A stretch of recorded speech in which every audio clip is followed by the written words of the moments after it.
Há um tempo atrás, eu já fiz vídeo aqui falando sobre os exames para quem treina. Existem alguns exames que são os mais importantes para quem treina. E por que eu estou falando isso? Porque você fazer os exames, você consegue detectar algumas taxas que são diretamente influenciáveis em ganho de força, hipertrofia muscular, perda de gordura, retenção de líquido. Então é muito legal que você faça esses exames.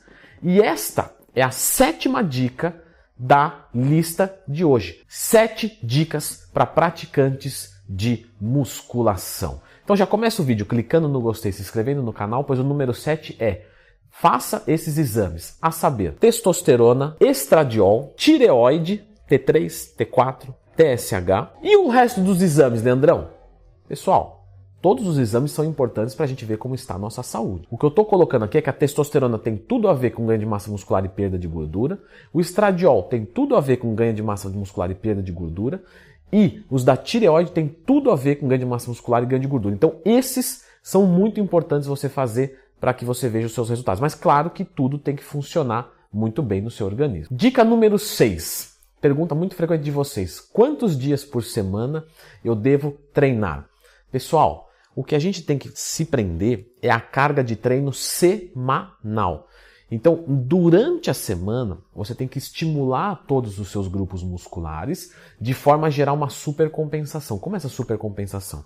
Eu estou nesse estágio, quando eu treino, eu agrido, depois eu volto a ser o que eu era, mas eu não posso treinar de novo, eu tenho que esperar um pouco. Então, se você treina 4 vezes por semana, você precisa desse processo dentro das 4 vezes por semana. Se você treina 6 vezes por semana, isso vai dividir mais. Ou seja, 6 vezes por semana você não vai treinar mais. Você vai treinar mais dias, mas cada um desses dias menos tempo. 4 vezes por semana você vai treinar o mesmo tanto, só que em menos dias. Ou seja, cada sessão de treino vai ser mais tempo dentro da academia. Leandro Twin, por que você não filma a sua tela e bonitinho assim, ó, montando o treino junto com a gente? Pessoal, já tem esse vídeo aqui no canal. Sempre que tiver uma dúvida, Leandro Twin mais tema. Mas a dica número 6 é: não se prenda em dias da semana. De 4 a 6 dias por semana, para quem não é atleta, vai dar os mesmos resultados, desde que bem estruturado. Então veja o que cabe na sua rotina. Dica número 5. Eu vejo as pessoas sempre colocando metas muito absurdas e de longo prazo. Então assim, ó, os primeiros 3 meses eu vou fazer um bulking, depois eu vou fazer 2 meses de cut para limpar, aí eu vou entrar num bulking muito maior, 6 meses. E aí quando eu chegar... Pessoal, não funciona dessa maneira. Sinto em lhe dizer, se você é dessa pessoa que programa o ano inteiro, dificilmente isso vai dar certo. Por quê? Porque quando eu vou iniciar um bulking, quando eu já estiver seco o suficiente e eu esteja preparado para ganhar peso, gordura, mas aí como eu estou com o percentual baixo, eu não vou ferrar e ficar com o percentual alto. E às vezes você vai fazer um cut e vai acontecer uma viagem, uma festa, o seu corpo não vai responder tão bem às vezes. Então, vamos assumir que você estava com o metabolismo um pouquinho ruim, ou você colocou uma meta que você mesmo não sabe, porque você nunca trilhou isso, ou se você já trilhou e perdeu tudo e agora está voltando, às vezes o seu organismo já está diferente, você já está com uma sensibilidade à insulina melhor ou pior, então vai mudar isso. Então, a periodização de treino e de vida, ela é um organismo vivo. Por quê? Porque se trata de um organismo vivo. Então, claro, vou fazer um bulk agora. Vou fazer o bulk agora, não vou fazer por 3 meses ou 6 meses, eu vou fazer um bulk agora até eu chegar nos meus 20% de gordura corporal, que é um limite muito aceitável. E pode ser que eu leve 3 meses, mas pode ser que eu faça ele tão limpinho, tão acertadinho, que com 3 meses eu vou estar com 15% de gordura. Então eu posso crescer muito mais, vai ser muito mais interessante para agora. Então faça metas, mas entenda que a vida é inédita e ela pode surpreender a gente, você pode precisar atrasar ou adiantar uma etapa. Número 4. Acompanhe o seu progresso. Veja só por quê. Algumas pessoas vão falar assim, eu vou fazer um bulk até 80 quilos. Beleza. E aí deixa, eu vou me pesar uma vez por mês. Você fala, não, Leandrão, eu sou do cara que me pesa uma vez por semana. Tá. Mas que tal você se pesar uma vez por semana e verificar outras medidas? Ah, mas por quê? Olha só, vamos assumir que passou uma semana, tá? E você manteve o peso. Beleza, Leandrão, mantive o peso, mas eu queria ganhar peso. Beleza. Passou uma semana e eu mantive o meu peso no cutting. Então eu queria perder peso. Não, você queria perder gordura corporal. Vamos assumir que você é um iniciante ou intermediário, ou está usando esteroide anabolizante, ou qualquer coisa desse sentido. E nessa semana, o seu peso que era 80 quilos, manteve os 80 quilos, mas uma medida gorda, como por exemplo a de cintura abdominal, passou de 89 para 88. Então, você teve uma redução, mas o peso se manteve. Deixa eu ver o braço. O braço que é uma medida mais magra, né? Você percebe pela pele.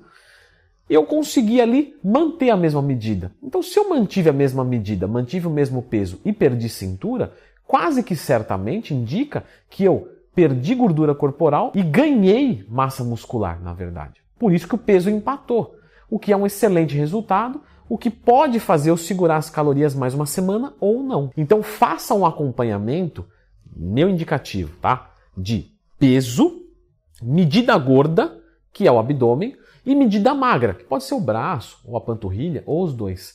E tenta ver essa conversa entre eles. Número 3. Indico que vocês tenham um plano B. O que é um plano B?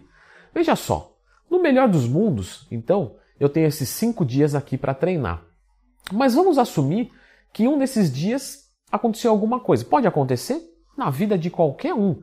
De repente o Floquinhos, o meu lindo cachorro, está passando mal. E hoje eu vou ter que levar ele no veterinário e vou dormir com ele à noite ali. Então, eu não vou conseguir treinar nesse dia. Não é mesmo, Floquinhos? Falou de você veio, garoto. Eu acho que eu falei Floquinhos tão alto que ele escutou e veio. Mas tá lindo com essa bandaninha. Olha a bandaninha dele, que bonito, do Scooby-Doo. Ó, o cachorro do sorriso mais espontâneo que vocês vão ver, ó. Floquinhos, você sabe que eu faço isso só pra brincar. O pessoal às vezes vai falar, não faz isso com o cachorro. Pessoal, a gente se conversa muito bem, não é mesmo, Floquinhos? Então, tenha um plano B, certo, pessoal? Pensa no seguinte, estruturei meu treino para 5 vezes por semana, mas e se eu precisar ir 4? Tem jeito? Tem. Olha, eu vou comer nessa refeição aqui tal coisa, mas que tal pensar uma opção líquida? Então, se de repente não der, eu deixo uma opção líquida ali na mochila. Não vou usar hoje, não tem problema sair com uma coqueteleira de casa e voltar com uma coqueteleira para casa. Não tem problema. O pior é você perder uma refeição. Então eu sempre falo para os meus alunos, tenha um plano B. Dica número 2. Pessoal, faça o cálculo dos seus macronutrientes. De novo, Floquinhos, hoje você está exibido, hein? Então, não importa o que aconteça, calcule os seus macronutrientes do dia. Preciso bater tantos gramas de proteína, tantos gramas de carboidrato, tantos gramas de gordura. Não importa o que aconteça, bata. Não, Antônio, mas aí eu tenho a opção de bater a gordura, o carboidrato com carboidrato ruim. Bata. É melhor do que deixar para trás? É melhor do que você comer saudável? Óbvio que não. O ideal é que você batesse com arroz, com frango. Mas eu vou bater os meus macros com um hambúrguer. Tá, não é o 100% ideal, mas pelo menos eu fechei os meus macros de forma correta. E isso acontecendo uma vez ou outra vez, não tem grande problema. O que não pode ser é todo dia, porque todo dia é falta de planejamento, perfeito? Então se acontece todo dia, vamos corrigir isso. Agora, se for uma vez só, tranquilo. E o número 1 é da escolha da academia de vocês. Então, na hora de vocês escolherem as academias, vejam alguns fatores, tá? Sugestão. Faça um treino experimental na hora que você vai treinar. Então vamos dizer que você vai treinar 8 horas da noite. Vai nesse horário para fazer o treino experimental para você ver como que é o movimento. Use nesse treino experimental mais máquinas, tá? Porque aí você vai testar a máquina. Peso livre é peso livre. Mais ou menos não vai mudar nada. Agora, a máquina, às vezes tem uma máquina que te dói alguma articulação. Então isso pode ser fator determinante para você escolher a academia que você vai. Número de pessoas que vai ter na sala, se você se adapta com o ambiente, se as máquinas são boas, no horário que você vai. Veja, obviamente, o preço da academia. Veja se as aulas que eles oferecem junto é importante para você. Não, porque aqui eu tenho 500 aulas. Tá, qual que você gosta de fazer? Não, nenhuma. Qual que é a chance de você fazer isso o ano inteiro? Nenhuma. E de repente você vai pagar R$50 a mais num negócio que você não vai utilizar. Essa academia fica viável para eu ir perto da minha casa? Não, porque tem uma academia que é top. Mas é 70 km da minha casa. Rapaz, o dia que chover, você vai se arrepender. O dia que você estiver cansado, o dia que o seu carro quebrar, então vou abrir mão da qualidade da academia. Mas ela é do lado da minha casa.